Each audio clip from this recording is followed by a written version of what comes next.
Yeah, and this makes me feel kind of badly for all the prank calls we made in our lives too. Like, I mean, our prank calls can were turn fun, serious real our quick. prank, Yeah. I mean, I'd be like, I call Kroger and be like, do you guys have any eggs?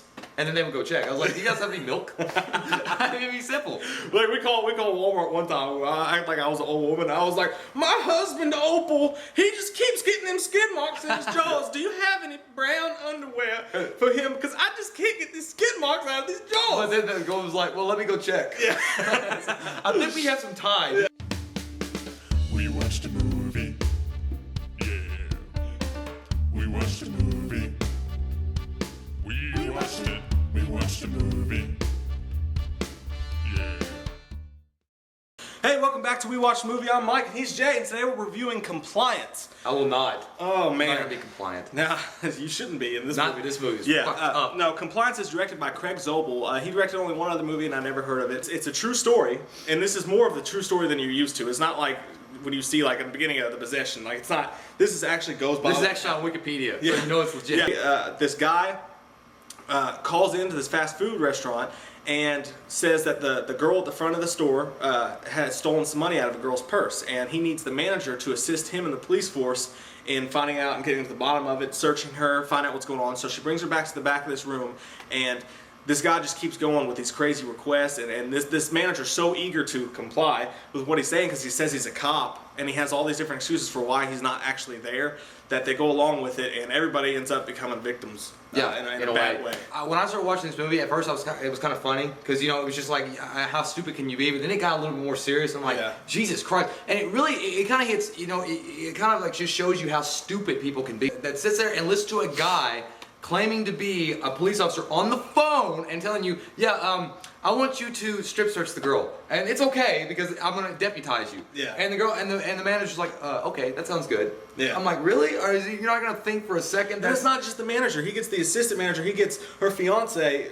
Bad. He gets all these people in there, and they all just believe it. There's very few people in this movie who are actually of sensible mind that are like, no, this is bullshit. It was one of those movies where you get so frustrated where you're actually yelling at the screen like, what the fuck? Like, what are you doing? Yeah. It's like, are you serious? Are you stupid? I mean, there's like one or two scenes in the movie where they're kind of like, well, this is kind of weird that he's asked me to do this, but okay, whatever. I mean, if district's okay with that, if the corporate wants me to do that, if they want me to strip search this girl, that's okay.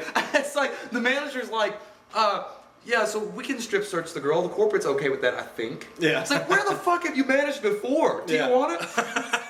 It's like, are you serious? No, that's true, but that's the movie does. It raises some interesting questions and some interesting points. First off, the manager and Dowd. The reason she's so good in this is because she's just so damn believable. Like everybody's known a person like this. All of us have worked some shitty job where you got that one person who's like absolutely by the book. Like, oh, this is the most important place in the universe. You like, left the bacon out, and we don't have any bacon, so just they're like, you don't understand. It changes people's lives when you leave the pickles off the sandwich. Like they're so serious, and it just drives everybody that works for them crazy. I mean, I just can't get over the fact like how stupid. I mean, like, there's never been a job interview that you go to that's like, well, you gotta like interview everything. So let's take off your undies and let's see what's under those pantalones. And you're like, okay, here you go. The woman that played Endow, that played the manager, perfect.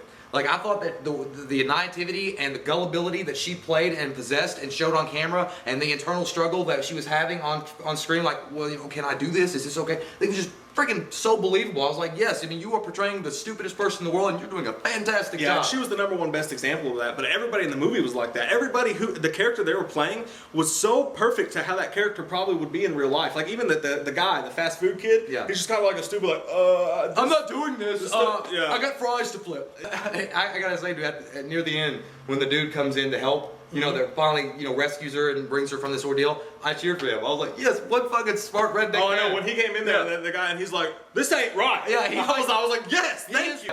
It ain't no damn cop. Are you fucking stupid? Yeah. The movie itself is a thriller, but it's almost borderline scary. Like, it's almost like a horror movie. Yeah, it really is. I mean, it's just because of how evil people can be and how far they're willing to go just to follow the rules. So this movie could actually like make a difference. It's one of those movies that maybe if the right person sees this, they'll be like, okay, you know what? Maybe I'm like that person. Maybe I should take a step back and realize, you know, just the person above me isn't God. I give this movie an 8.5.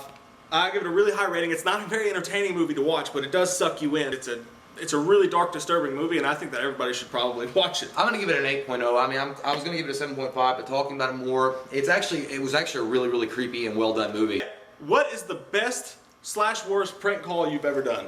I'm Mike, he's Jay. Thanks for watching. See you guys. We watched a movie. Yeah. We watched a movie.